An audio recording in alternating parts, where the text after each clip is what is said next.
उर्दू के मशहूर शायर मुनव्वर राना के बेटे तबरेज़ को बुध की शाम रायबरेली पुलिस ने गिरफ्तार कर लिया। 28 साला बेटे तबरेज़ राना को जायदाद के तनाज़े के बाद अपने चचा को मुलविस करने के लिए जून में खुद पर हमला करने के इल्जाम में गिरफ्तार किया गया। एक मकामी अदालत ने उसे अदालती तहवील में भेज दिया। तबरेज़ पर हमला करने के इल्जाम में 2 शूटर समेत 4 अफराद पहले ही गिरफ्तार हो चुके हैं। इस मामले में 4 अफराद की गिरफ्तारी के बाद से पुलिस तबरेज़ की तलाश में थी। जब वो लापता हुआ तो पुलिस ने अदालत में दरख्वास्त दी और उसके खिलाफ वारंट हासिल किया। बुध के रोज एक पुलिस टीम ने तबरेज़ को लखनऊ से गिरफ्तार किया है। शायर मुनव्वर राना ने इसे हुकूमत की जानिब से बदले की कार्रवाई करार दिया है। मशहूर शायर मुनव्वर राना हमारे साथ हैं। मुनव्वर राना के सुपुत्र तबरेज़ को आज रायबरेली पुलिस ने गिरफ्तार किया है। उनके खिलाफ गैर जमानती वारंट जारी था। जैसा बताया जा रहा है इसी घर से उनकी गिरफ्तारी हुई है। मुनव्वर राना हमारे साथ हैं। मुनव्वर साहब, क्या हुआ था घटनाक्रम, आज क्या हुआ है? वही हुआ जो पिछली बार हुआ था कि अचानक 8-10 पुलिस वाले आए अब की दिखाने के लिए। 2 औरतें भी उनके साथ थीं और ऊपर गए। जाहिर सी बात है कि तबरेज़ घर में है, उनके ऊपर कोई ऐसी धारा भी नहीं लगी हुई थी। 307 लगी थी, वो हाई कोर्ट ने उसको वैकेट कर दिया था। उसको कोई भी नॉन बेलेबल धारा नहीं थी। लेकिन ये तो पुलिस है, ये तो कहीं से कुछ भी निकाल सकती है। ये मेरे पेट से शराब की 2 बोरी निकाल सकती है, कुछ भी कर सकती है।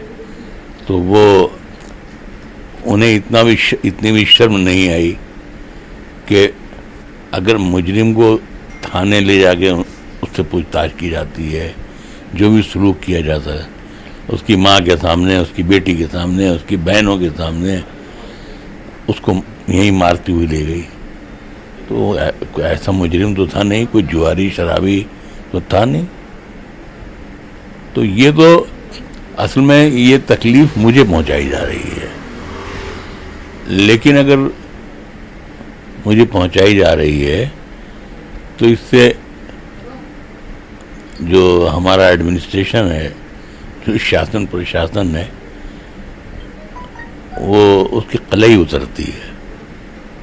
और मैं शर्मिंदा हूँ कि जो सुनते थे कि अंग्रेज़ इतने ख़राब होते हैं, वो मैंने देख लिया कि हिंदुस्तान में भी इतने ख़राब लोग हैं कि किसी की बेटी या बहू या माँ के सामने किसी को टॉर्चर करते हैं, जुल्म करते हैं। मैं उनका शुक्रिया अदा करता हूँ। वो इंसाफ करेंगे, इंसाफ नहीं भी कर पाएंगे तो कम से कम मारपीट तो लेंगे ही। जो करना है वो खाना पूरी कर लेंगे, भर लेंगे। ठीक है, मैं और क्या कह सकता हूँ इस सिलसिले में। लेकिन आप जैसा कह रहे हैं कि आपसे कोई नाराजगी है, उसका बदला तबरेज़ से, आपके परिवार से निकाला जा रहा है। आपसे किसकी नाराजगी और क्यों है? नहीं, ये तो वही बताएंगे। हमने तो कभी ऐसा न कोई काम किया, न कोई जुआ खेला, न शराब पी। हम तो शायर आदमी और सच बोलना हमारा पेशा है, वरना हम अपने कलम से नारा डालने लगे सच बोले ही नहीं। तो हमने किसी मामले में भी अगर ये साबित कर दिया जाए कि हमने ऐसी कोई बात कही है जो देश के लिए, लोगों के लिए, समाज के लिए नुकसानदेह है, तो मैं वादा करता हूँ कि अगर पुलिस कहे तो मैं अरेस्ट होने के लिए हाजिर हो जाऊंगा।